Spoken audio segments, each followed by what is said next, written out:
Eu queria começar simplesmente concluindo o que eu estava falando antes, porque eu pensava que o tempo ia ser um pouquinho mais longo e, na verdade, ele acabou sendo curto porque a gente fala muito. Mas eu queria só contar duas experiências para vocês, um pouco mais ampla e outra mais específica. A primeira coisa é a seguinte: por essa necessidade de estudo, é que nós estamos conseguindo algum resultado aqui no Brasil. Note que quando começamos a falar sobre o tema de aborto, ninguém queria ouvir. Eles diziam que não era necessário estudar. Não, o que tem que saber sobre o aborto, nós já sabemos. Aborto é um absurdo, é matar um bebê. Então, em 1 minuto, eu falo e pronto. Você já está sabendo e você já informou suficientemente sobre isso. Depois, quando se começou a estudar melhor o tema do aborto, o tema da defesa da vida, e se percebeu que, na verdade, para falar disso, era necessário praticamente fazer mestrado e doutorado na área, que era necessário estudar muito. Então, começou-se a falar com outras pessoas que também chegavam com a mesma conversa. Não. Em uma palestra de meia hora, a gente já fala tudo que é necessário saber sobre o aborto, uma palestra de 1 hora. E aí, uma vez que fazemos aí uma palestra de 1 hora, pronto, nós já vencemos isso daí, não tem necessidade nenhuma de se ocupar desse tema. A mesma coisa aconteceu com o gênero. Quando nós descobrimos o tema do gênero, e que havia uma ignorância enciclopédica na Câmara dos Deputados, no Senado Federal e assim por diante, o que se nos dizia era isso: não é necessário estudar esse tema. Imagina um esforço tão gigantesco para lutar contra uma palavra. Eu estava uma vez em Maceió, num debate de uma audiência pública sobre gênero, e uma ex-senadora, atualmente vereadora, muito conhecida, lá em Maceió, tentou inclusive me ridicularizar quando ela disse assim: onde já se viu num plano municipal de educação que tem 300 e tantas páginas, eu não sei quantas páginas tinha, eu não me lembro de memória, vocês ficaram preocupados com uma palavrinha, mas não era nenhuma palavrinha, não. Ela disse, com uma frase, que mesquinharia! E gritava, vociferando contra nós. Eu peguei o microfone e disse, vereadora, nós não estamos aqui lutando por causa de uma frase, nós estamos lutando por causa de uma palavra. E a senhora sabe muito bem que por trás de uma palavra pode existir uma ideologia. E a senhora, como é alguém que faz leis, sabe a importância que uma palavra tem no corpo de uma lei? Não vamos brincar aqui? É claro que é um discurso falacioso. É claro que é um discurso ignorante. Ou seja, aqui no Brasil nós temos conseguido alguma vitória porque nós temos estudado, gente. Graças a Deus nós temos estudado. Em outros lugares, as manifestações públicas contra a ideologia de gênero e contra o aborto são muito mais expressivas. Recentemente, na Argentina, por exemplo, fizeram uma grande manifestação contra o gênero, uma mobilização de milhares e milhares e milhares de pessoas contra a ideologia de gênero, quando foi acontecer a votação de uma determinada lei que incluía a terminologia de gênero na legislação argentina. Sabe por quanto o gênero venceu? Por unanimidade. Não teve um único deputado que votou contra o gênero. Com toda a nação vociferando contra, com milhares e milhares de pessoas se manifestando contra nas ruas. Por quê? Não é uma questão de fazer protesto. Nós estamos no embate de inteligências. Aliás, toda guerra, gente, é uma guerra de inteligência. Você já viu exército sem serviço de inteligência? Alguém já viu algum exército sem serviço de inteligência? A primeira coisa que um exército precisa ter é um serviço de inteligência. Precisa estar munido de armas, porque toda guerra é uma guerra de inteligências, quanto mais as guerras ideológicas. Por isso, não adianta você querer simplesmente vir para a luta contra esse tipo de ideologia apenas com argumentos de tipo médico, ou com argumentos de tipo jurídico, ou de tipo psicológico, ou de tipo genético. Não, não, não, não. O problema aqui não é um problema científico nesses termos. É um problema filosófico, fundamentalmente. Então, nós precisamos estudar a fundo. Não adianta. Não adianta. Todos eles correm para um determinado âmbito. A última ambiência, a última rota de fuga que a turma do gênero encontrou foi a linguística, né? Eles disseram que a ideologia de gênero, como chamam eles, a perspectiva de gênero, não é científica do ponto de vista da medicina, do ponto de vista da psicologia, não é do ponto de vista da biologia, do ponto de vista da bioquímica, do ponto de vista de todas as ciências. Mas, do ponto de vista da linguística, sim, é científica. E, portanto, sendo científica, nós não podemos acusá-la de ideológica. Olha que argumento, hein? E aí eu virei e conversando com uma pessoa, disse, olha, obviamente a gente precisa estudar esse assunto mais a fundo, só que tem um problema. É que há uma ciência que julga todas as outras ciências, inclusive a linguística, e ela se chama filosofia. Vamos puxar o debate para o campo da filosofia para ver quem é que fica em pé. Vamos discutir os pressupostos filosóficos da linguística para ver se a linguística fica em pé. Querem puxar para essa arena? Não tem problema. Podem puxar. Nós vamos estudar. E não vai ficar em pé nem a teoria de gênero linguisticamente proposta, nem a linguística. Porque é assim que funciona. Você precisa enfrentar um assunto e estudá-lo até o fim. E a segunda coisa, antes de entrar agora propriamente no tema dessa palestra, é o seguinte. Eu falava que muitas pessoas querem nos amordaçar e dizer, não, vocês não podem ser contra, vocês não podem ficar contra. Eu me lembro que esse ano aconteceu uma coisa muito interessante. Vocês sabem que no início do ano, na Câmara dos Deputados, estava se propondo a criação da Comissão da Mulher. Comissão da Mulher. Aí a Comissão da Mulher incluía uma mudança nos estatutos da Câmara dos Deputados, em que se colocavam lá temas para os quais a Comissão da Mulher deveria trabalhar. Então, para a igualdade de gênero da mulher e não sei o quê, para os direitos sexuais e reprodutivos da mulher e não sei o quê. Não sei o quê. Ou seja, é uma comissão permanente que ia se criar na Câmara dos Deputados para estudar aborto, ideologia de gênero e implantar todas as resoluções dos conselhos internacionais no âmbito do direito, no âmbito da legislação nacional. Quando nós percebemos isso, falamos, meu Deus do céu, vamos fazer o que a gente faz, que é alertar as pessoas.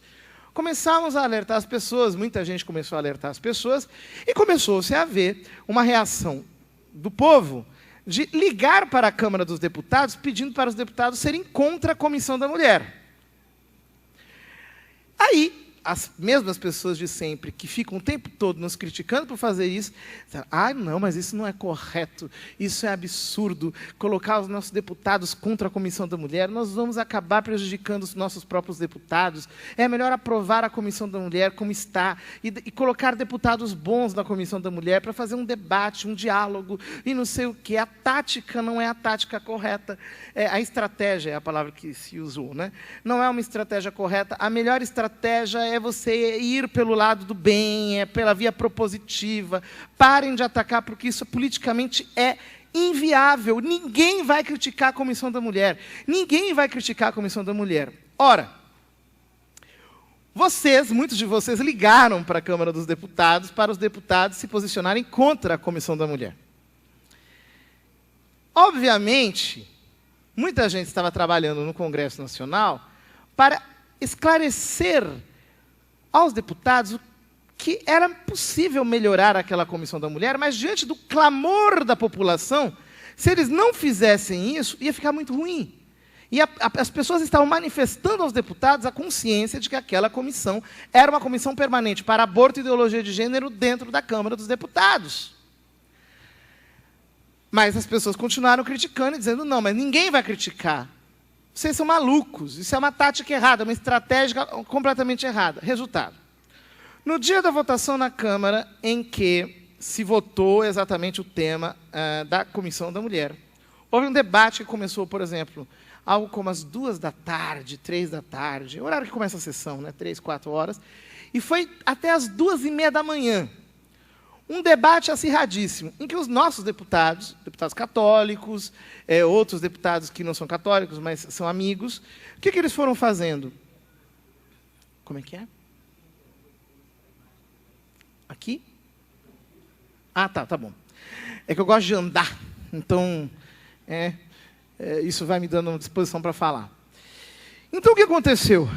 Os nossos deputados foram tirando da Comissão da Mulher menção a gênero, por exemplo, e colocando lá a defesa da mulher, que é chefe de família monoparental. Tira aborto, direitos sexuais e reprodutivos, e coloca lá a proteção da mulher que trabalha no campo. Tira a menção sei lá, a problemas de redução de danos, e coloca lá a proteção à mulher que não estudou, que precisa aprender no campo, essas coisas do tipo. Ou seja, foram se acrescentando direitos às mulheres para a proteção das mulheres e tirando gênero, aborto, essas coisas que, na verdade, vão destruindo a mulher. Qual foi a consequência disso? As feministas ficaram contra a Comissão da Mulher e começaram a fazer um alvoroço na Câmara dos Deputados. Começaram a gritar, não, essa comissão é obscurantista, essa comissão não deve existir, a mulher não precisa dessa comissão, etc. Tal. Quer dizer, a turma que nos criticava por dizer que era uma loucura ser contra a Comissão da Mulher, estava sendo desmentida não por nós, mas pelas próprias feministas.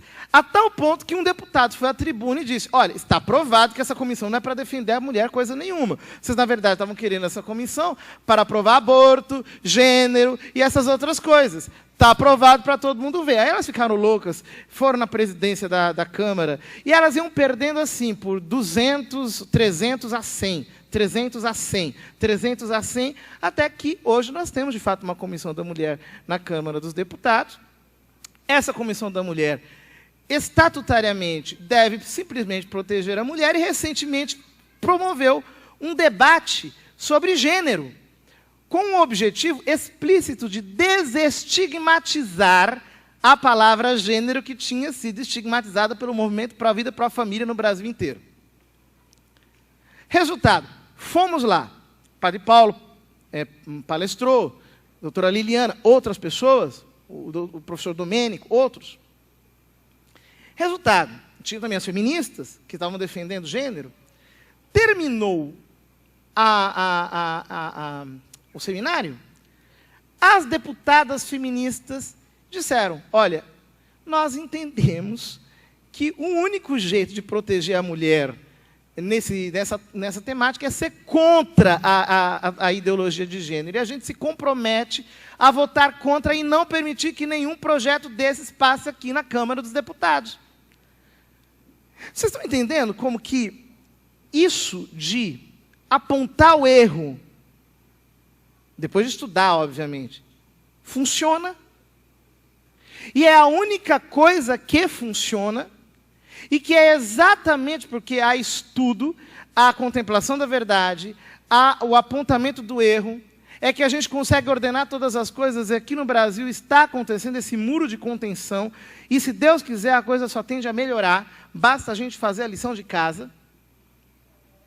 É exatamente por isso. Então, nós precisamos tomar consciência. Se eu pudesse ficar aqui o tempo inteiro só falando, vamos estudar, vamos estudar, vamos estudar, vamos apontar o erro, vamos contemplar a verdade, vamos fazer exatamente o que tem que ser feito, eu ainda estaria fazendo pouco. Porque isso é exatamente o que nós todos precisamos fazer. É um convite que eu quero deixar, inclusive, para quem nos está assistindo na internet. Estude, pegue as nossas apresentações, compre os livros, leia, aprofunde mais. Estude a boa filosofia clássica. Faça esse esforço. Claro que não pode ser abandonado a si mesmo, que precisa ser acompanhado por uma vida de oração, uma espiritualidade profunda, mas se nós fizermos efetivamente isso, nós vamos continuar ampliando a margem das nossas vitórias. Eu quero dizer mais, gente. As vitórias que nós temos tido no âmbito do executivo e no âmbito do legislativo têm sido grandes. No Brasil, nos municípios em que votaram já os planos municipais de educação, o gênero perdeu em 98%. Oso de lavada é mais gostoso. 98%. 98%. Isso porque as pessoas não estão especializadas na base sobre esse assunto. Nós estamos ganhando. O problema qual é? Há uma terrível militância judiciária. O mundo do judiciário foi dominado pelos ideólogos. Então, nós temos aqui, inclusive, juízes presentes, etc., pessoas que trabalham nesse mundo e sabem o quanto é difícil ali. Segundo lugar, no âmbito da pedagogia, os pedagogos estão tomados por ideólogos de gênero. Em todos os lugares em que se ensina pedagogia, se fala de gênero como se fosse algo absolutamente necessário. E também os conselhos de psicologia estão tomados por pessoas que defendem e apostam na ideologia de gênero. Ou seja, agora nós precisamos fazer um esforço que me parece absolutamente indispensável. Nós temos que criar debate na sociedade. Não basta a classe política estar esclarecida. Nós precisamos agora ganhar a guerra na sociedade como um todo. Nós precisamos falar para todas as pessoas de gênero. E por isso, prestem atenção aqui. Eu sou professor, então eu noto quando as pessoas estão perdendo a concentração. Então, olhe para cá, por favor. Então, deixe as pessoas entrarem, passarem, se sentarem. Olhe para mim. Isso. Portanto, é aqui que entra o seu papel. E você não pode ter complexo de inferioridade, não. Eu não sou capaz. Sabe aquela coisa que diz a Escritura? Até o enfermo diga, eu sou guerreiro. Então, você tem que se capacitar.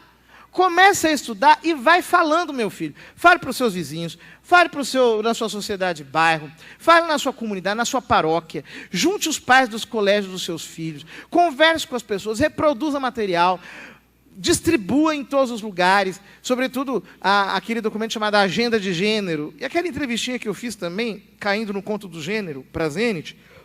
Multiplique. Fale para todas as pessoas, não deixe ninguém de fora. Panflete mesmo, converse, se especialize, dê palestra para grupos de catequese, para grupos de crismandos, para grupos de oração, para grupos de terço pelas casas. Vá criando uma onda de esclarecimento. Por quê? Se nós tivermos um grupo intelectualmente ativo, que fica falando desses temas o tempo todo, o tempo inteiro, não para, você vai criando ondas de consciência na sociedade que vão chegando até o último cidadão. Mas você precisa fazer isso. Você tem que falar desses temas com perseverança. Isso é absolutamente necessário agora. Compre livros, leia, prepare palestras, prepare conversas. Se você vai pegar um táxi, pega o taxista, olha, o taxista está aqui. Lê esse material, fale sobre isso. Você vai fazer uma visita. Olha, você conhece esse assunto? Não conhece? Olha, eu vou deixar com você o material. Leia, é uma coisa gravíssima que está acontecendo. É um assunto terrível. Vai no hospital, pega a fila de hospital, vai no banco. Chega para a pessoa e fala assim... Você sabe o que está rolando aí com o negócio de gênero? A pessoa, o quê? Como assim? Não, você tem filho na escola? Por quê? O que está acontecendo?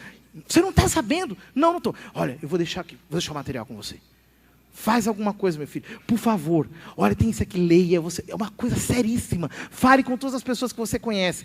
E assim, com a força discreta da verdade, ela vai alcançando até o último rincão do país. Eu não estou brincando. Nas questões disputate, nas questões disputadas, chamada quadlibet, nas questões disputadas sobre diversos assuntos, São Tomás tem uma questão a questão 12, artigo 14, que ele fala sobre, ele levanta esse tema, né? Alguém pergunta para ele, na verdade, o que é mais forte sobre o homem? A mulher, o vinho, o rei ou a verdade? E aí São Tomás explica, olha, cada uma dessas substâncias exerce sobre o homem a maior força na sua própria área. Então, o vinho é mais forte no âmbito da imaginação, porque ele altera a imaginação do homem. A mulher é mais forte no âmbito da concupiscência, né? da libido, da sexualidade, porque excita sexualmente o homem.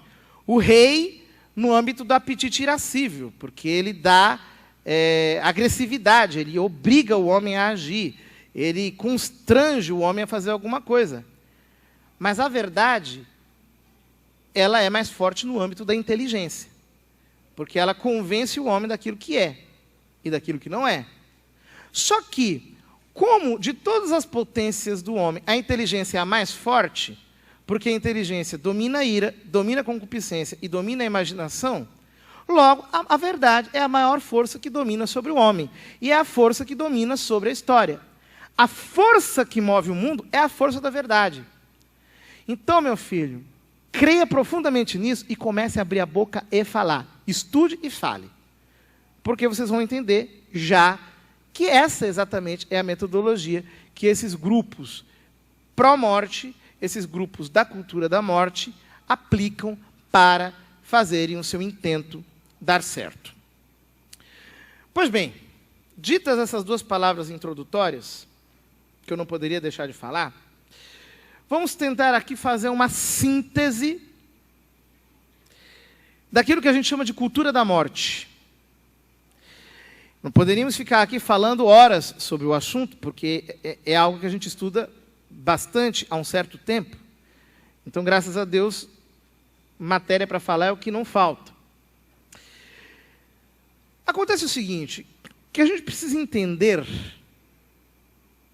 que o motivo para a implantação do aborto não é a saúde ou a proteção das mulheres. Ninguém está nem aí para as mulheres. Mas é o controle populacional. Este é o verdadeiro motivo. Agora, por quê? O controle populacional, a explosão populacional, a explosão demográfica, como eles falavam antigamente, seria algo tão importante. Por quê? Eles precisam diminuir o tamanho da população. O problema é que isso não é uma ideia isolada. Pelo contrário, isso faz parte de um pacote. Faz parte de um pacote complexo, que a gente vai começar a entender agora. Quando as fundações começaram a trabalhar, as fundações internacionais, elas procuravam causas beneméritas. Então, vejam, no final do século XIX, nós tínhamos famílias tão extraordinariamente ricas como jamais houve na história humana. O liberalismo econômico americano propiciou o surgimento das maiores riquezas que o homem nunca jamais viu. Então, essas famílias multimilionárias começaram a se colocar o problema do auxílio a quem necessitava, a população mais pobre. Eram pessoas cristãs. O John Rockefeller I, o pai, o grande magnata do petróleo, ele era protestante da Igreja Batista. E o pastor dele disse, olha, você está tão multimilionário, nem que você vivesse 300 anos, você ia gastar esse dinheiro todo. Por que não vamos fazer algo em benefício da sociedade, em benefício dos mais pobres? Então, de fato, eles criaram a Fundação Rockefeller para ajudar as famílias mais carentes, para ajudar as famílias que precisavam, para ajudar a população mais pobre. E eles investiam, sobretudo, na educação, na medicina e na agricultura. Vocês sabem que, nos Estados Unidos, embora a cultura americana fosse requerente de maior educação, inclusive o protestantismo precisava de pessoas, por exemplo, alfabetizadas, porque é uma religião do livro, é uma religião da Bíblia. Como é que você vai ler a Bíblia se você não sabe ler? Então, você precisava investir mais em educação, as igrejas precisavam investir mais em educação. Mas, simultaneamente, com pessoas trabalhando, com gente trabalhando no campo, com pessoas precisando ganhar a vida com a agricultura, como é que você vai conseguir investir em educação? Então, essas iniciativas começaram, efetivamente, a criar na sociedade uma maior demanda educacional. E isso também valia para a agricultura e valia também para a medicina. Para você ajudar as pessoas a serem curadas de suas doenças. Mas acontece que veio a Primeira Guerra Mundial, e com a Primeira Guerra Mundial as fundações perceberam que não era mais possível eles continuarem fazendo o que estavam fazendo de uma maneira eficaz. Por quê? Eles criam melhoramentos na sociedade. Eles propiciam progresso social. Mas chegam os homens que querem fazer guerra, e aí a guerra acaba com tudo, e eles têm que começar do zero de novo. De novo construir escolas, de novo construir hospitais, de novo começar a investir em agricultura, porque veio a guerra e destroça tudo, acaba com tudo, tira a estabilidade social. Então, você precisa trabalhar em prol da paz. Você tem que trabalhar em prol da paz contra a guerra. Senão, não tem jeito, você não vai conseguir o progresso da sociedade. De algum modo, a sociedade vai acabar perdendo os trilhos. Ora, é aqui que começa o problema. Porque como é que você vai gerar um ambiente de paz? Como é que você vai acabar com a guerra? Bom, a Fundação Rockefeller percebeu que era necessário estudar determinadas áreas que pudessem influenciar o comportamento das pessoas para diminuir a impetuosidade bélica, o gosto que as pessoas têm de fazer guerra. Sobretudo em 3 áreas: a sociologia, a genética e também a psiquiatria. Claro, a psiquiatria porque você, de repente, joga calmante nos rios, joga calmante nas comidas, né? Todo mundo vai ficando tranquilo, né? Zen. Você nem percebe que você está sendo acalmado. A genética, porque se você descobre o gene da guerra, o gene belicoso, o gene revoltado do homem, você vai fazendo uma alteração genética nas pessoas, elas vão nascendo mais calmas, mais tranquilas, né? E a sociologia, porque você mexendo na estrutura da sociedade, você vai dando para as pessoas elementos pelos quais elas podem ficar mais tranquilas, mais calmas, mais serenas. Elas vão perdendo a capacidade de guerrear, porque a estrutura social exerce grande influência sobre o comportamento das pessoas, e essa influência pode ser usada em benefício da paz. Quer dizer, você vai criando pela sociologia um domínio sobre o comportamento das pessoas, e as pessoas dominadas por você começam a sem perceberem, fazer exatamente aquilo que você está querendo, acabam entrando numa espécie de concórdia social, de concordância coletiva, e pronto, elas param de brigar. Notem como isso, de certo modo, acontece. Todo mundo escuta as mesmas músicas, todo mundo quer iPhone 7, todo mundo gosta de vestir as mesmas roupas da moda, todo mundo tem condutas que são condutas de massa. As pessoas hoje se acham tão livres, mas elas nunca foram tão idênticas umas às outras. As mesmas gírias, os mesmos comportamentos, elas são críticas, entre aspas, todas juntas, mas elas não são críticas entre elas mesmas. Elas não conseguem exercer crítica umas com as outras. A crítica sempre é voltada da massa para fora, para aquilo que foi escolhido para estar fora da massa. As pessoas não se dão conta disso. Aliás, é um exercício mental que todos nós precisamos fazer com uma certa frequência para percebermos aquilo que há em nós que não é nosso.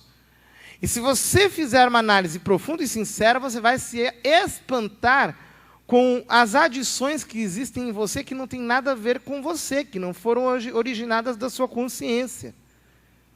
São superestruturas na sua personalidade que vieram do ambiente. Superestruturas que você aprendeu a receber de modo acrítico e que você não consegue simplesmente desprezar ou delas se despir sem mais nem menos. Tudo isso pela via da sociologia. Notem que, estudando essas áreas, eles foram entendendo que, no fundo, não havia nenhum meio para criar a paz no mundo sem a instalação de um governo mundial. O único modo de você criar a paz no mundo é o estabelecimento de um governo global. Um governo global que inicialmente era proposto em modelos federativos, mas que passou a ser crescentemente apresentado sob a forma de uma ditadura que tem ingerência total sobre o comportamento das pessoas e contra a qual as pessoas não podem fazer absolutamente nada.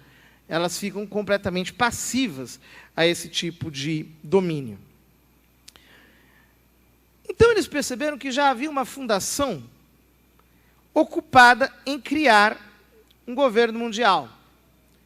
A chamada Fundação Rhodes, que foi fundada pelo Cecil Rhodes no século XIX.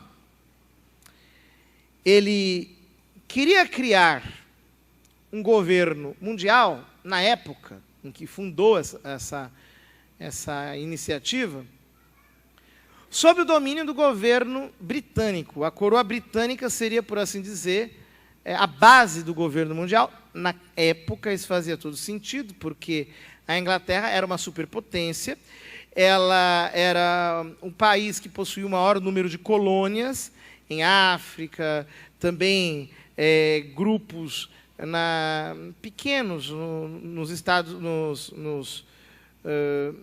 na América, em outros lugares do mundo, na Ásia e assim por diante. Então fazia todo sentido você querer estabelecer um governo mundial debaixo da coroa britânica. Agora, depois da Primeira Guerra, não era mais lógico fazer aquilo. Então, a própria Fundação Rhodes já trabalhava pelo estabelecimento de um governo global debaixo da Liga das Nações e, depois da Segunda Guerra, debaixo das Nações Unidas. A Fundação Rockefeller percebeu que era necessário criar um governo mundial também sob a base da Liga das Nações e, consequentemente, sob as Nações Unidas. Você precisa estabelecer, no fundo, um império global. A ideia de estabelecer um império mundial não é tão esdrúxula assim, queridos. Já houve muita gente no mundo que quis estabelecer impérios que dominassem sobre o mundo inteiro. Eu não falo apenas do Império Romano, mas de todos os impérios da Antiguidade.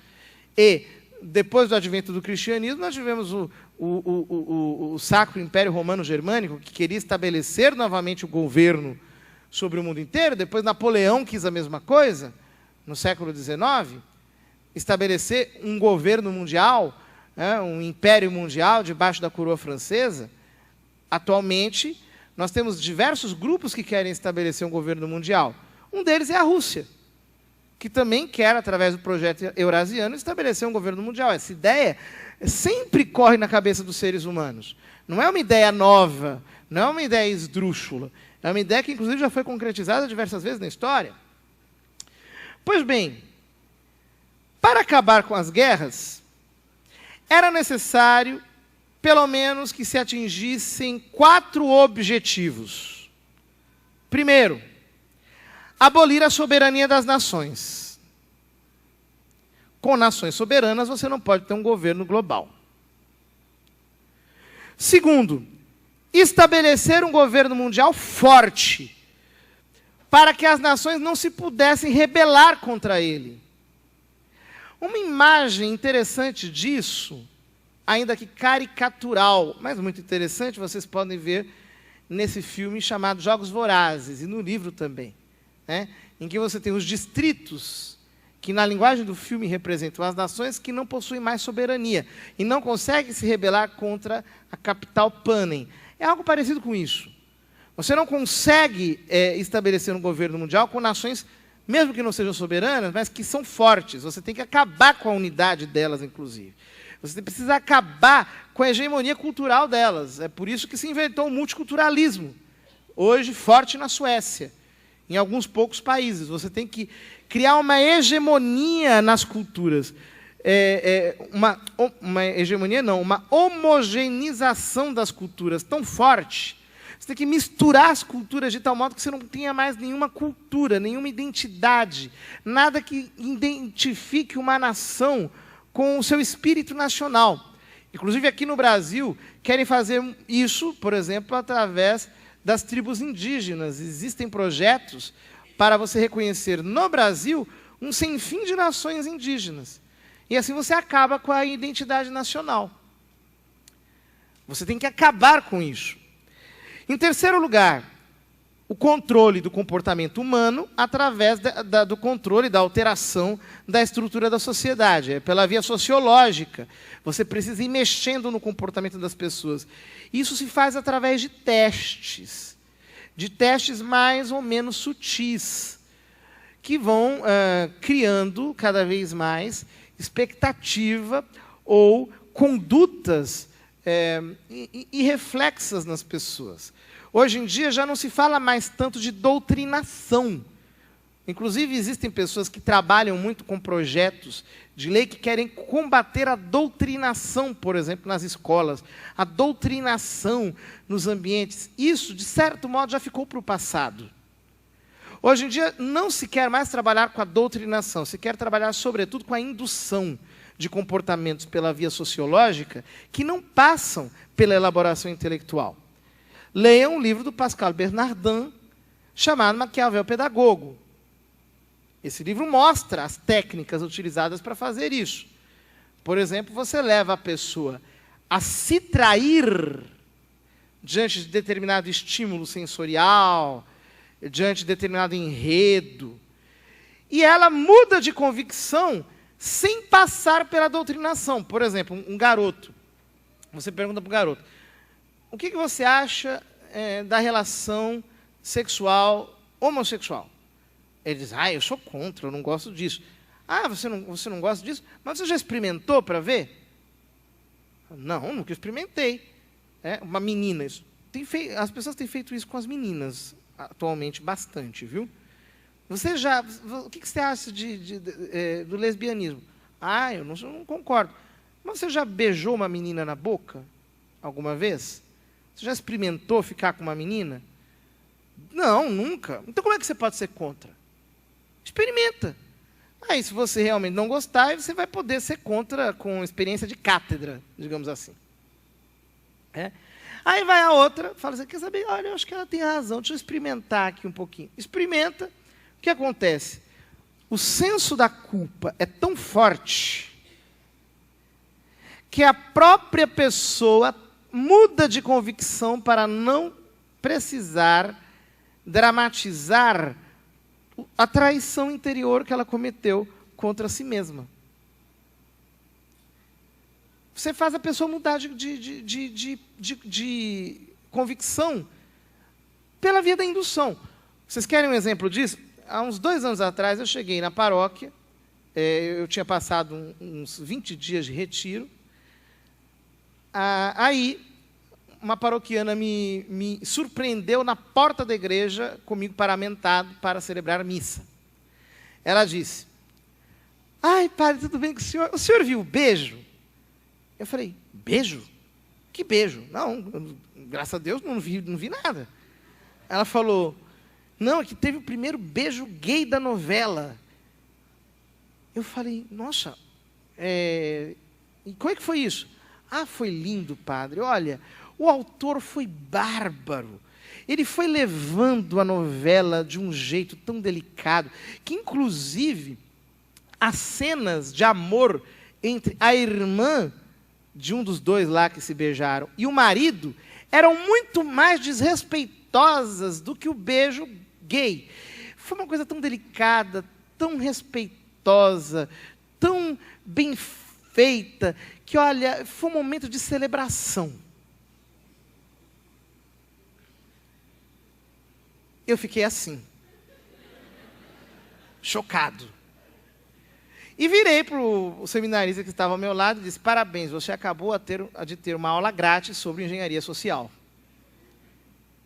É o que fazem, por exemplo, com algumas novelas, né? Colocam lá o padre e a moça mais bonita da novela se apaixonando um pelo outro.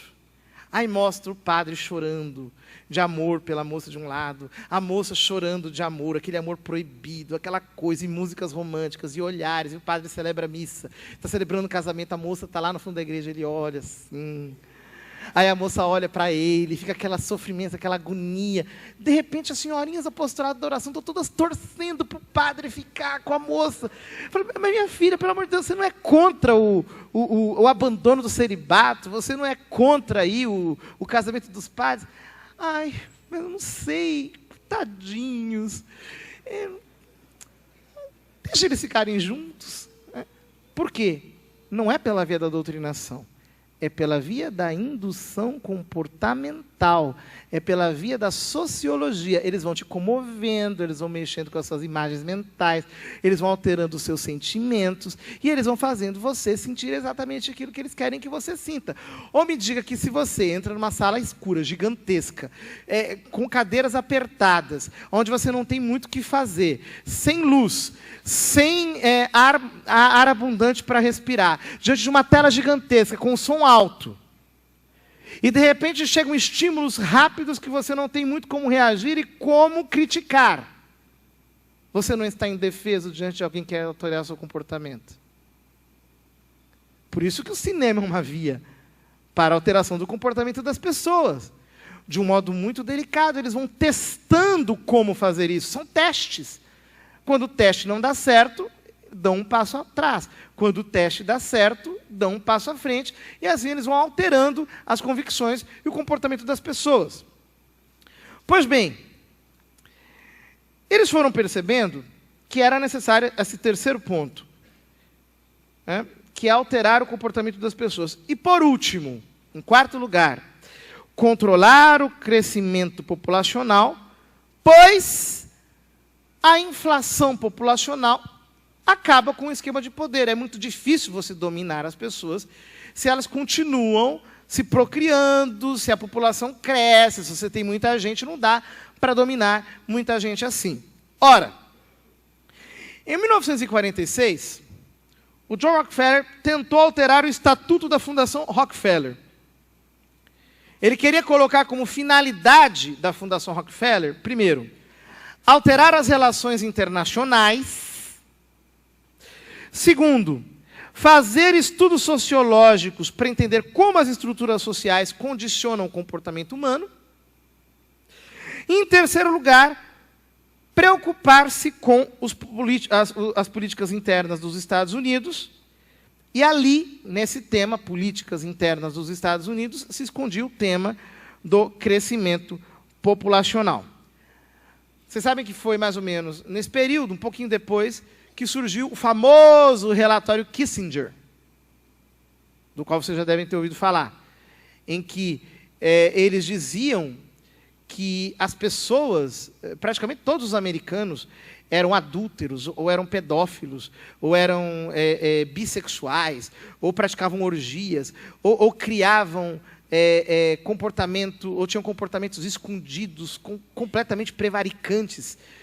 E esse relatório, na verdade, foi o responsável, um pouquinho a longo prazo, pelo surgimento da revolução sexual, porque isso deu para os americanos uma consciência de que, então todo mundo faz, deve ser bom, então vamos fazer também. Vamos parar com hipocrisia.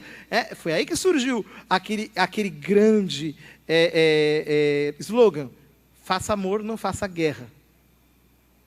Olha como as coisas estão conectadas.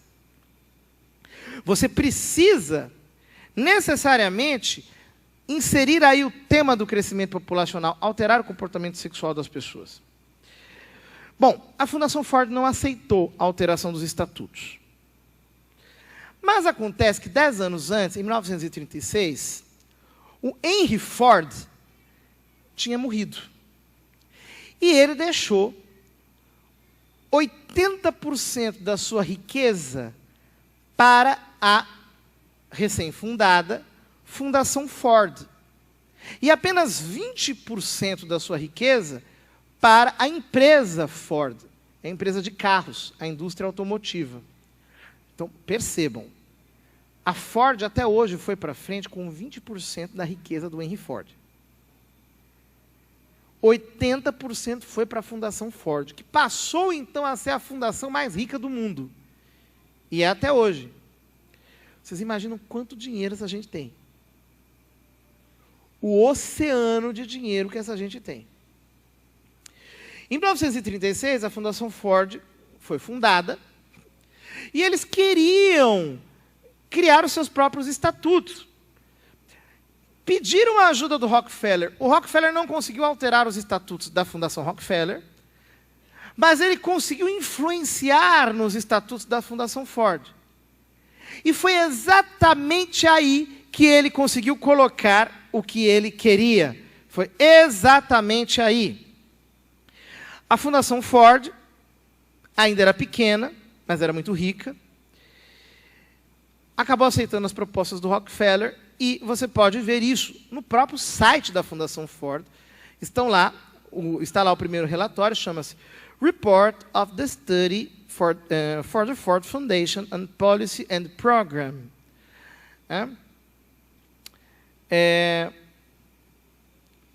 Relatório de estudo para a Fundação Ford sobre política e programas. Isso você encontra, está em inglês, obviamente, no site da Fundação Ford.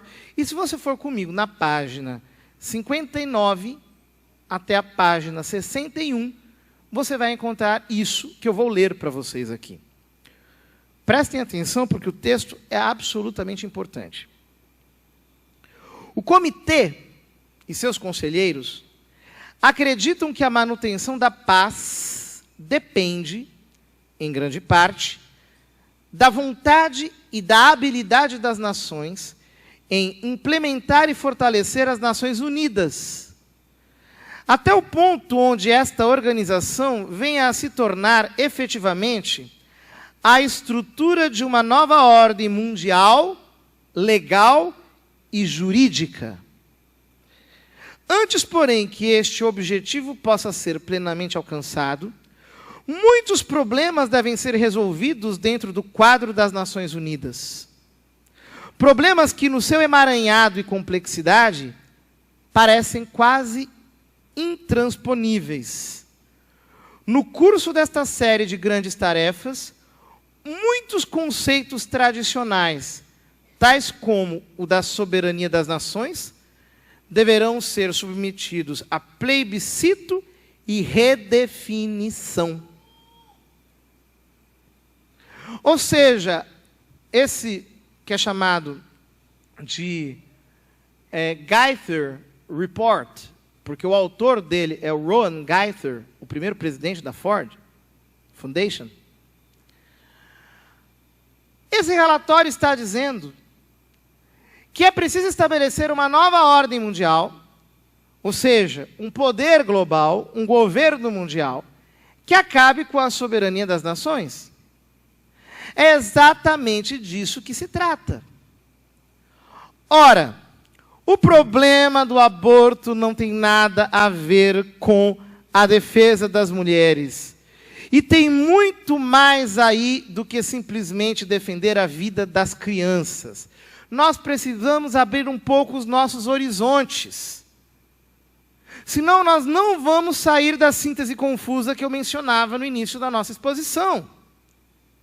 é algo muito mais profundo.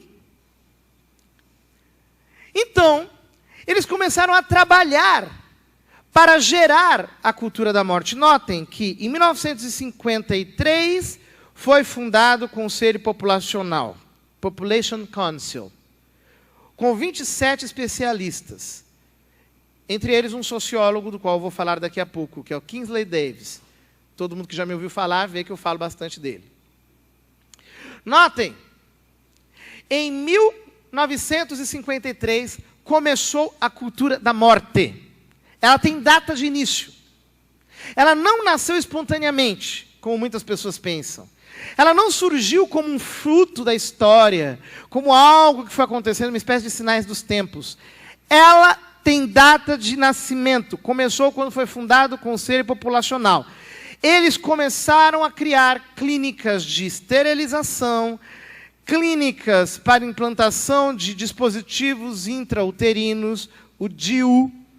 Eles começaram a criar fábricas de anticoncepcionais, fábricas de preservativos, exatamente para diminuir o crescimento populacional. Todavia, no final dos anos 60, o Kingsley Davis percebeu, ele era sociólogo de formação, ele era sociólogo de uma corrente chamada funcionalista. Ele percebeu que era necessário fazer algo a mais. E ele mesmo criou uma base conceitual que ele publicou num artigo escrito para a revista Science, do ano de 1967, chamado Population Policy, Política Populacional.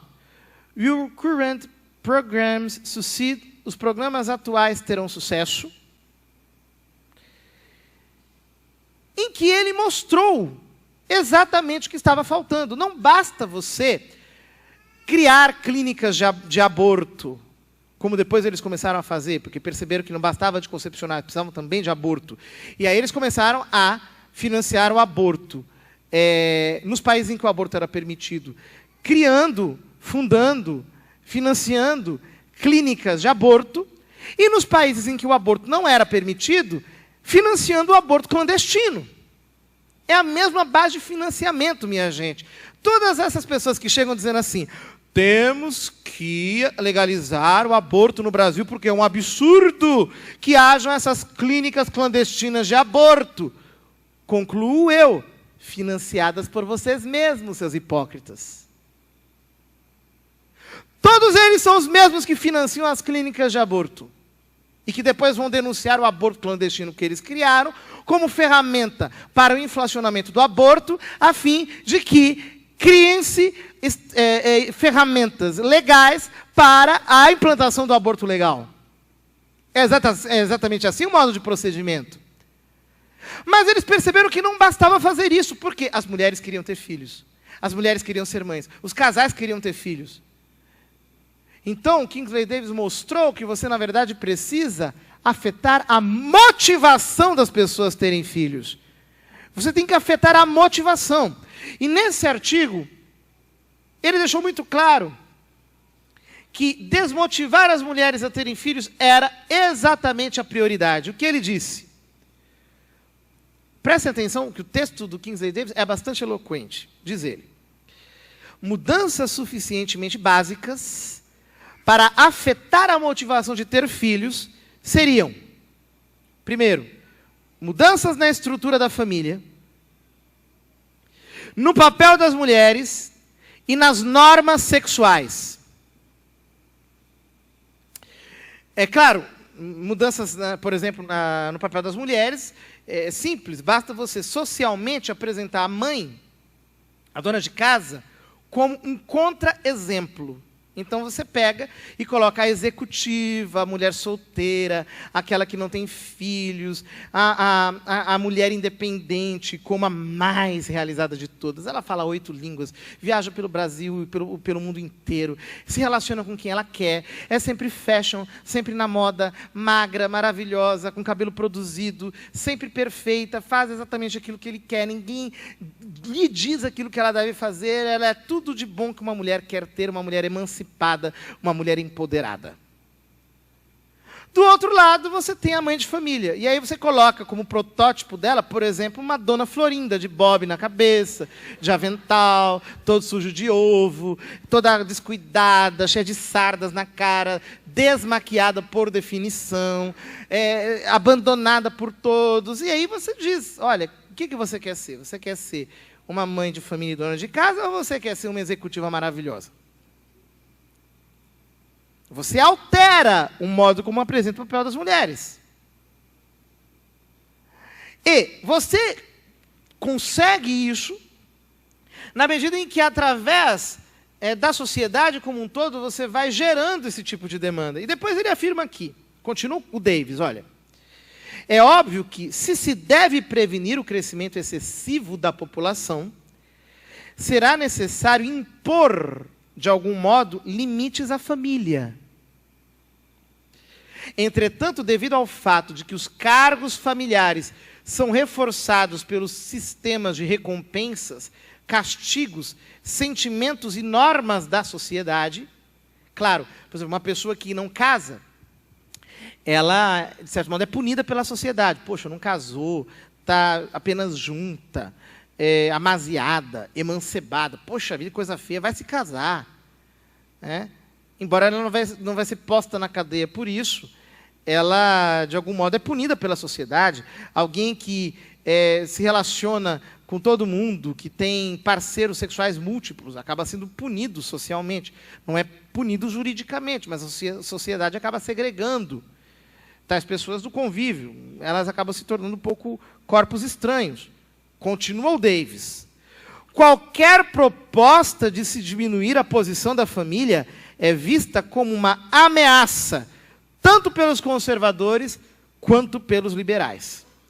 As pessoas são acusadas de tentar abolir a família, mas o que se necessita é uma restrição seletiva da família em relação ao resto da sociedade. Não abole.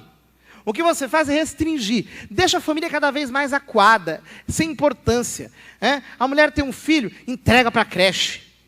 Deixa a creche cuidar, o sistema educacional cuidar. Casou, mas você casa no sábado, sai para a lua de mel, logo na outra semana já volta para o trabalho. Você não vai viver com a sua mulher praticamente. Você vai ocupar o seu tempo todo com outras coisas, porque você vai restringir a família. A família fica cada vez mais confinada a um âmbito da sociedade. E esse confinamento, que primeiro é um confinamento meio que cultural, você tem que transformar cada vez mais num confinamento jurídico, num confinamento moral, num confinamento político, e a família vai perdendo cada vez mais toda a sua força.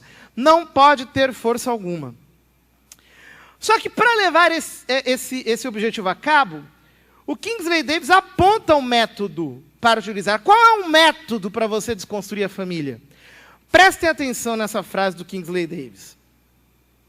Um método estritamente relacionado para se retirar a ênfase dada à família seria a modificação da complementariedade dos papéis do homem e da mulher. Você tem que alterar a complementariedade dos papéis do homem e da mulher.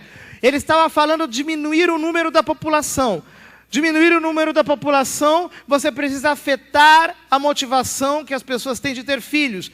Mas você só vai conseguir afetar a motivação que as pessoas têm de ter filhos se você mexer nas normas sexuais, na estrutura da família, no papel das mulheres, e o método para você fazer isso é alterando a complementariedade do homem e da mulher. Você tem que alterar essa complementariedade. Essa ideia de que o homem nasceu para a mulher e de que a mulher nasceu para o homem precisa ser tirada da cabeça das pessoas. Senão você não vai conseguir diminuir o número da população. E elas vão continuar casando e tendo filhos. Você tem que criar pânico de filhos na cabeça das pessoas, mas isso também não basta. Enquanto elas continuarem se sentindo inclinadas ainda, as mulheres para os homens e os homens para as mulheres, você vai ter filho. Você tem que mexer nessa complementariedade. Só que não é fácil fazer isso. Como é que você vai fazer isso? De que jeito você vai fazer isso? Os sociólogos tinham que alterar a estrutura da sociedade, por isso eles tinham que mexer na estrutura da família. Só que eles não compreendiam como fazer isso. Agora, porém, eles entenderam quem chegou ao núcleo da questão. O que aconteceu? Aconteceu que eles foram notando que, notem que interessante, era preciso deslocar o discurso para um discurso feminista. Você tinha que, com a desculpa de estar defendendo a mulher, você tinha que cada vez mais desenraizar a mulher da família. Inclusive, fazendo-a viciar-se no trabalho. Ficar completamente viciada pelo trabalho. Detestar a família, detestar filho, detestar marido, detestar tudo. Olhem que coisa interessante. O Kingsley Davis tentou convencer o pessoal do Conselho Populacional disso. Ninguém entendeu o que ele estava propondo. Só que a melhor aluna dele chamava-se Adrienne Germain. E ela compreendeu aquilo profundamente na base da sociologia do Davis. Ela foi puxada para o Conselho Populacional. Na década de 80, ela teve uma conversa portas fechadas de 2 horas com o Rockefeller. E ela mostrou para o Rockefeller que ele precisava mudar o discurso dele. Ele tinha que parar de fazer um discurso falando do crescimento populacional, porque todo mundo estava... aquilo estava pegando mal. Estava aparecendo interferência na soberania das nações. Estava aparecendo que ele queria influenciar os países. Então ele tinha que parar com aquilo e começar com um discurso feminista emancipador. Não, as mulheres é que importam. Não, nós temos que emancipar a mulher da família. Nós temos que parar de transformar a mulher apenas numa parideira. Ela tem que parar de ser apenas a reprodutora, aquela que tem filhos. O homem vem, se diverte, faz filho na mulher. A mulher tem que levar 9 meses aquela criança na barriga. Ela tem que parar a vida dela. Ela muda todo o comportamento, enquanto o homem bonitão, gostosão, continua com a sua vida lá fora. Não, vamos parar com isso. Vamos emancipar a mulher. Então eles perceberam que as feministas estavam no caminho certo. Só que veja, o Davis tinha entendido que era necessário desmontar a família. Então, eles começaram a prestar atenção nas feministas e descobriram que as feministas tinham chegado no núcleo da questão através da revolução sexual. Sobretudo as feministas radicais. Inclusive, as feministas radicais tinham entendido a essência do marxismo. Os marxistas de então estavam preocupados apenas em fazer greve, em fazer protesto, em matar pessoas com a guerrilha, em criar ditaduras nos países. Eles queriam estabelecer o governo socialista na base da política e da economia. Pela ditadura, pela guerrilha. Os socialistas, pela conquista democrática do poder e depois pela supressão desse mesmo poder aos poucos, aparelhando o Estado inteiro a serviço deles. Ora, eles não tinham descoberto que o próprio Marx, no final da vida, tinha chegado a um nível de consciência muito maior do assunto quando ele escreveu aquele livro famoso, por nossa causa, chamado A Origem da Família, da Propriedade Privada e do Estado, em que ele mostra que a família é de onde surgiu todo o mal e a família precisa ser desmontada. A família é a instituição perversa que transmite a psicologia do poder, e essa psicologia do poder só vai ser desmontada na hora em que a família acabar. Portanto, as feministas marxistas radicais estavam fazendo a revolução sexual, criando uma subversão da mulher. Ora, os sociólogos americanos viram aquilo e disseram, que maravilha, a gente não vai precisar sujar as mãos. Já tem quem está fazendo isso.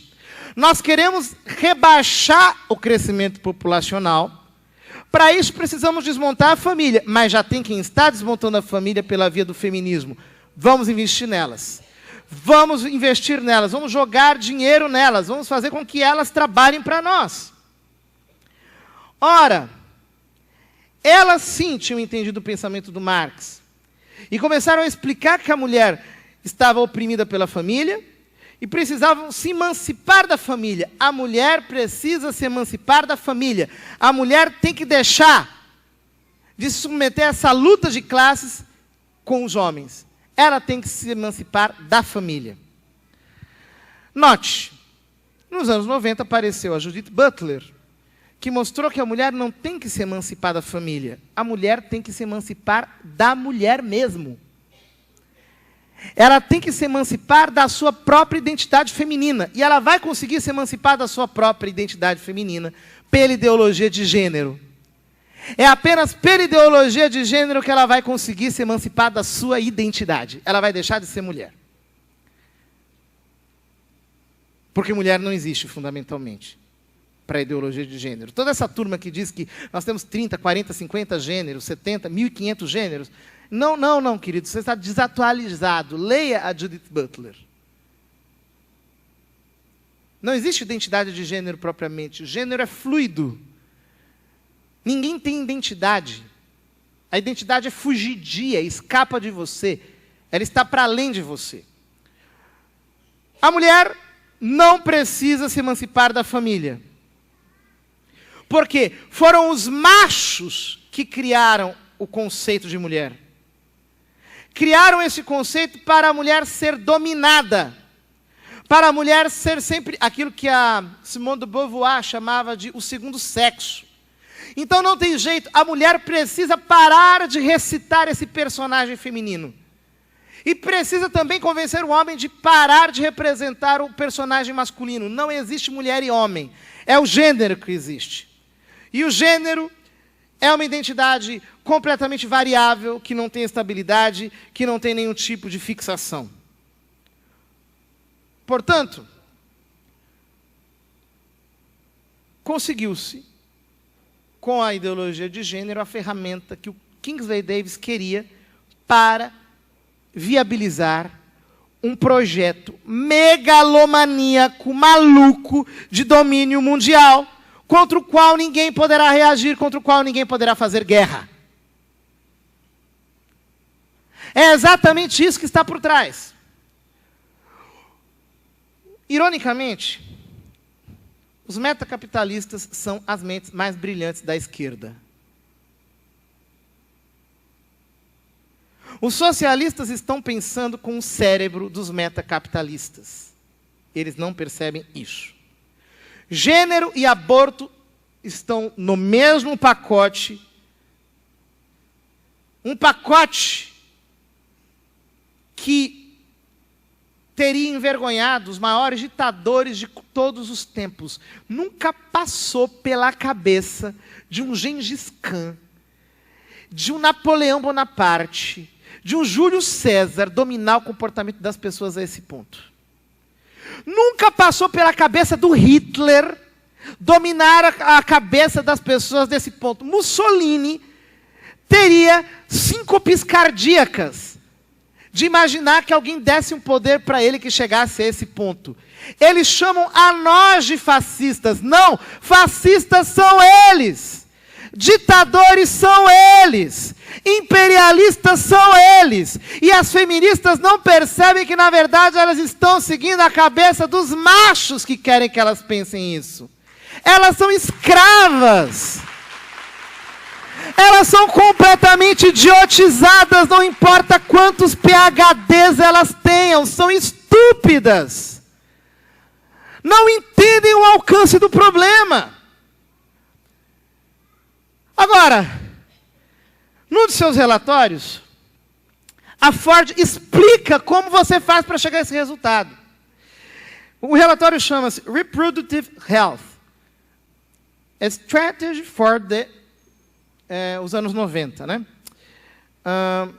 Saúde reprodutiva, uma estratégia para os anos 90. E ali, olha o que a Fundação Ford diz. Eu vou ler para vocês, é um texto um pouquinho grande, mas vale a pena ser lido.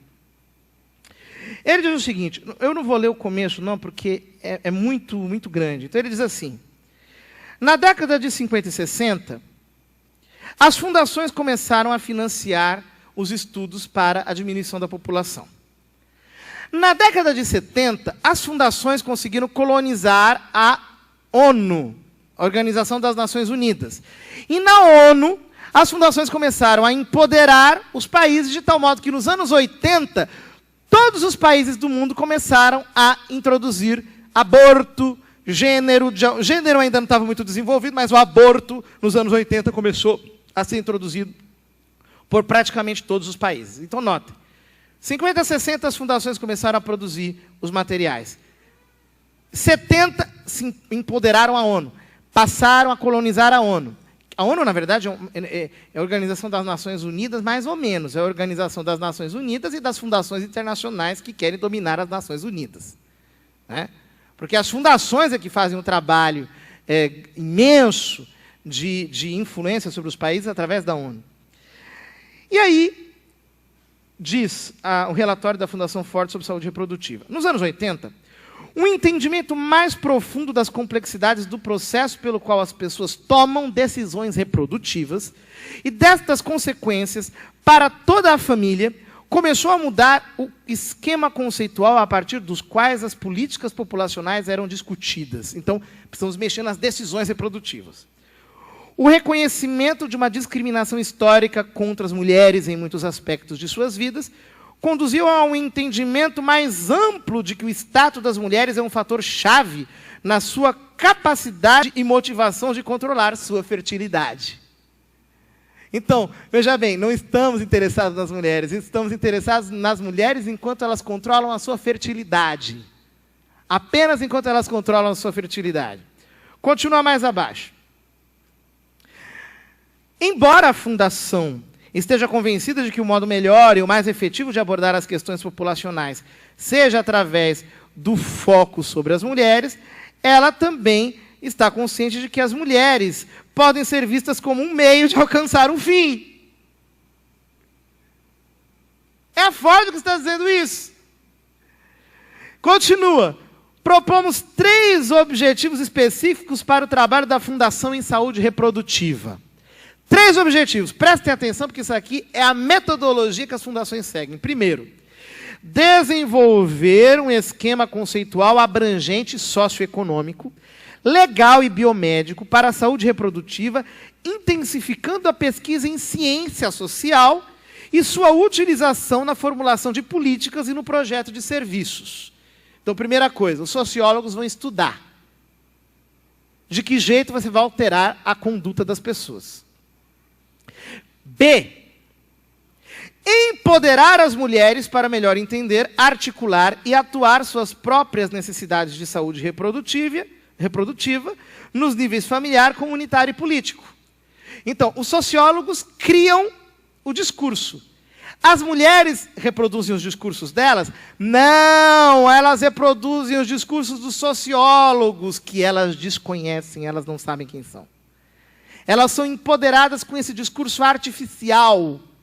São empoderadas com esse discurso artificial. 3.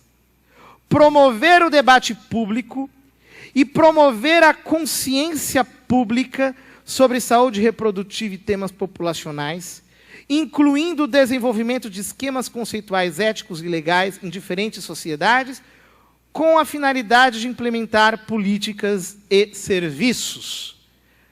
Em terceiro lugar, as mulheres vão ser uma caixa de ressonância para criar a demanda na sociedade e gerar debate na sociedade, e gerar discussão na sociedade, e gerar revolta na sociedade. Então, toda a sociedade vai pensar que as mulheres estão sendo oprimidas, que as mulheres estão sendo estigmatizadas, que as mulheres estão sendo uma classe inferiorizada, ou que os gays são uma classe oprimida, ou que os gays são uma classe estigmatizada, ou que os gays são uma classe agredida na sociedade. E aí, você usa esses grupos de interesse como caixa de reverberação, e, por fim, você causa um alvoroço na sociedade. Você causa um alvoroço. Essa é a metodologia. Os sociólogos estudam, as mulheres obedecem aos cientistas sociais e criam um debate artificial na sociedade. Então, toda a sociedade começa a falar daquilo como se aquilo fosse um problema real. E não é. Por exemplo, as católicas, pelo direito de decidir, dizem que o aborto não para de crescer no Brasil, que nós temos, no Brasil, cerca de 2 milhões de abortos por ano. E nós sabemos que é mentira. Que no Brasil nós temos, se tivermos algo como 200 mil abortos por ano, no máximo, um número que está diminuindo ano após ano. E isso se vê pelas pesquisas de opinião. Você foi fazendo pesquisas de opinião sobre o aborto, cada vez mais brasileiro é contra o aborto. Cada vez mais. As próprias feministas faziam as pesquisas e pararam de divulgar, o que não significa que elas não fazem. Por quê? Porque a última pesquisa que elas divulgaram, o brasileiro era 92% contra o aborto. Então não adianta você divulgar a pesquisa contra você mesmo. Então notem, dizem elas, da Fundação Ford, muitos aspectos, tanto das leis costumeiras quanto estatutárias, variando da idade legal para o casamento às penalidades criminais para o aborto, têm relação direta com a saúde reprodutiva das mulheres. O reconhecimento e o respeito por estes direitos é um objetivo de longo prazo para o trabalho proposto pela Fundação em Saúde Reprodutiva. Quer dizer, através do alvoroço você muda as leis. E aí, chegam eles ao núcleo da questão. Os estudos sobre a prevalência dos abortos ilegais e inseguros em um determinado país e sobre as demandas que exigem dos serviços de saúde do país irá fornecer a informação específica do país essencial para um debate informado e subsequente desenvolvimento de reformas legais e de saúde. Estes dados deverão constituir-se no pano de fundo contra os quais deverão ser discutidos os valores morais envolvidos. A disseminação destas pesquisas políticas para grupos chaves de advogados, organizações de mulheres, líderes religiosos e agentes políticos, assim como profissionais de saúde, é essencial para o melhor debate público informado. Então você tem que começar a empoderar esses grupos e gerar militância jurídica pelo aborto, militância religiosa pelo aborto. Está cheio de gente nas igrejas, inclusive até na igreja católica, que é a favor do aborto. Diz, não, isso é um problema secundário, deixa para lá. Só os pró-vidas militantes sabem quanta paulada eles recebem na cabeça. De gente que acha que esse assunto não é importante. Você tem que empoderar esses grupos para que esses grupos causem a mudança na sociedade. Só que notem, isso não é para ajudar as mulheres. Isso é apenas para criar a maior ditadura que jamais existiu na história humana. É uma instrumentalização colossal. Os próprios marxistas estão sendo usados a serviço de uma outra revolução da qual eles não fazem a mínima ideia. Agora, a pergunta é, quando que a gente vai acordar para o fato de que nós estamos sendo feitos de trouxas? Estes senhores querem nos dominar e eles ficam subvencionando essas causas para colocá-las ao seu serviço. Então eles vão criando dialéticas totalmente falsas. Feminismo versus machismo, gaysismo versus homofobismo e assim por diante. Vão criando dialéticas que não existem. E as pessoas vão acreditando nessas dialéticas. Porque elas não estudam, elas não são sinceras. E, lamentavelmente, não chegam ao núcleo da questão. O discurso, com essas deformações, vai se tornando cada dia mais insensato. E aí eles vão conseguindo desviar o foco do verdadeiro problema. Primeiro, nós deixamos de enfrentar o assunto tal como ele é. E nós deixamos de olhar quem são os agentes dele. Nós ficamos apenas perdidos nessas brigas internas, sem olharmos os agentes que estão criando essas brigas e percebemos a essência do problema para podermos resolver o assunto na sua essência. Ou seja, o aborto em si é bom ou não é? O gênero em si, o que é? De que se trata? Vamos parar de falar de discriminação, porque nós todos estamos já a favor disso. Nós somos contra a discriminação. Somos contra o bullying. Vamos falar do gênero. O que é isso? Não, você é um fascista. Você é um ditador. Peraí. Não, vamos discutir. Não quero discutir com fascista. Não gosto de ditador. Jamais sentarei ao lado do ditador. Vou cuspir na cara de um fascista. É assim que eles fazem. Porque eles não podem discutir. Eles criam as dialéticas falsas para que nós, caindo nesse jogo dialético, deixemos de perceber quem são os agentes, as causas eficientes, os que causam isso, e a essência do problema. Ora, nós precisamos ir conscientemente nos impondo contra essas tiranias que se querem impor para sairmos dessa gafe histórica na qual todos esses outros grupos estão incidindo. Termino dizendo o seguinte.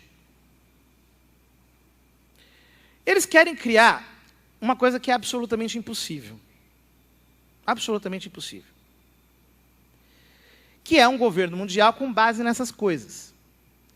A pergunta é, como é que isso está dando certo se é impossível? Veja. Para que aborto, ideologia de gênero, essas coisas todas continuem prosperando, eles precisam fazer 3 coisas básicas. 3 coisas. Primeira, eles precisam esconder a natureza humana de todo mundo. Você fala com uma mulher que abortou, ela chora desesperadamente.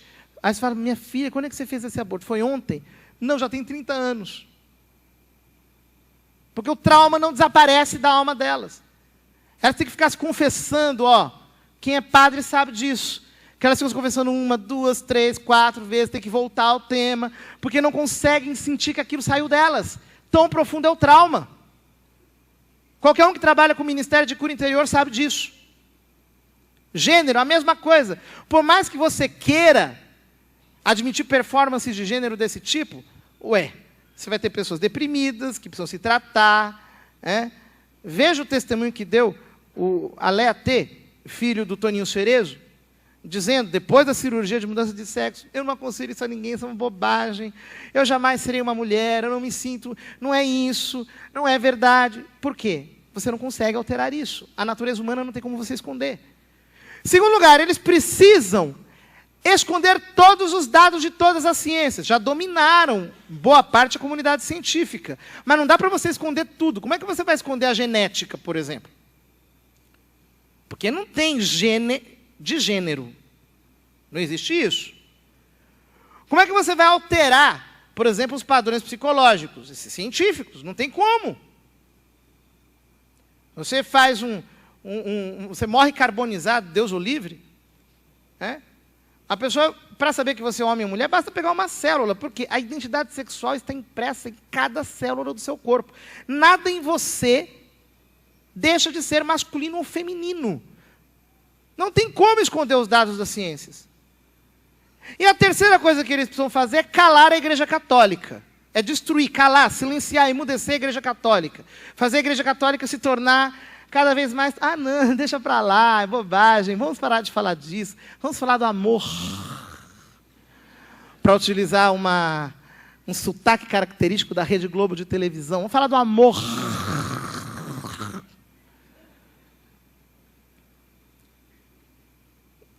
Eles precisam fazer isso. Agora eu pergunto para você. Se você fosse um multimilionário, e chegasse alguém para você e dissesse assim, olha, eu tenho uma proposta infalível para o senhor ter um poder no mundo inteiro. Vai dar tudo certo. Está tudo resolvido. Só que é uma coisa. Só tem 3 probleminhas que nós precisamos resolver. 3 problemas simples. Nós temos que esconder a natureza humana da humanidade toda.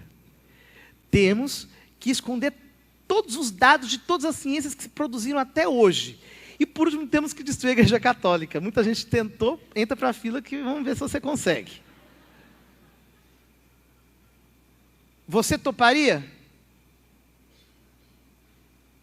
Não. A não ser que você fosse o autor de tudo isso. A não ser que o megalômano multimilionário fosse você mesmo. Que está colocando aos seus serviços técnicos para chegarem a essa finalidade. Mas a pergunta que eu fiz instantes atrás, eu mesmo não respondi. Como é possível que isso que é impossível dê certo? É porque, além de fazer essas 3 coisas, eles têm que fazer a 4ª, que é a mais importante. Eles têm que nos distrair. Eles têm que nos fazer pensar que isso tudo é uma grande bobagem. Eles têm que colocar muito funk na sua cabeça. Eles têm que te fazer perder muito tempo caçando Pokémon. Eles têm que fazer você ficar mergulhado no mundo da tecnologia, no mundo do sexo, no mundo da droga. Por que eles querem tanto legalizar a maconha na sociedade? Porque eles querem tanto favorecer, em alguns países, o narcotráfico, a tal ponto que o tráfico entra para a estrutura política do país, como tentaram há pouco tempo na Colômbia, e não conseguiram, graças a Deus. Por que é necessário você idiotizar a população? E, inclusive, pegar o sistema educacional e colocar todinho a serviço disso? As criancinhas, desde a mais tenra idade, submetê-las a isso. Por quê? Porque senão não vai dar. Não tem jeito. Eles precisam te distrair. Eles precisam tirar o teu filho de você. Eles precisam pegar a pessoa quando ela tem a personalidade totalmente para ser moldada, com 2 aninhos de idade, 1 ano de idade. Eles têm que pegar lá na tenridade, eles têm que manipular desde o berço. Eles têm que fazer isso. Eles têm que criar amordaçamento. Por isso que o que os inimigos da igreja querem nesse momento é te silenciarem sim. É dizerem que para você apontar o erro é errado. Você tem que ser o Gasparzinho, o fantasminha camarada. Eles precisam te paralisar. Eles querem nos distrair e nos manter completamente imobilizados. Aonde eles conseguiram isso, deu certo. Aonde eles conseguiram isso, está dando certo para eles. O problema é que o certo sai caro. E todas essas sociedades estão definhando. Olhe para a Europa e o que está acontecendo lá. A civilização europeia está sendo substituída por uma civilização mais rude e, portanto, mais fácil de ser dominada pela via da economia e que não percebe, basta que lhe deixem seguir os seus princípios. São facilmente domináveis. Nós não podemos nos distrair. Por isso, graças a Deus, o que está acontecendo na nossa nação é algo fundamental, é algo extraordinário, é algo de Deus. Eu não tenho dúvida de que Deus está por trás de tudo isso. A providência divina nos está guiando.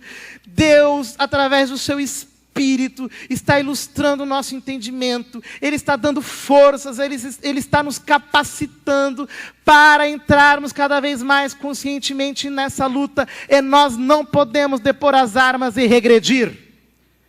Nós não podemos, de modo algum, nos desencorajarmos disso. O Brasil está sendo um sinal para tantas outras nações. Este lugar que é tido como o país do carnaval, o país da prostituição, o país da corrupção, o país dos transexuais que exporta essas pessoas para o mundo inteiro, o país em que as pessoas não são educadas, o país em que você tem todo tipo de carência, é um país pobre. Deus escolheu o que o mundo chama de fraco. Deus escolheu o que o mundo chama de fraco. E o Brasil não está se vergando diante desses ideólogos. Eles não estão conseguindo. Tiveram que trazer a Judith Butler para cá. Ano passado, para falar para não sei quantas mil pessoas, todos zongueiros, todas as pessoas ligadas com esses coletivos. Não está pegando. Estão sendo continuamente desmascarados, eles estão confinados atualmente nas universidades, estão confinados em núcleos, eles têm que falar aquilo na luz escura, cochichando entre eles. Não está pegando. Por isso eu quero te encorajar a não depor as suas armas. Estude, faça uma militância verdadeiramente forte.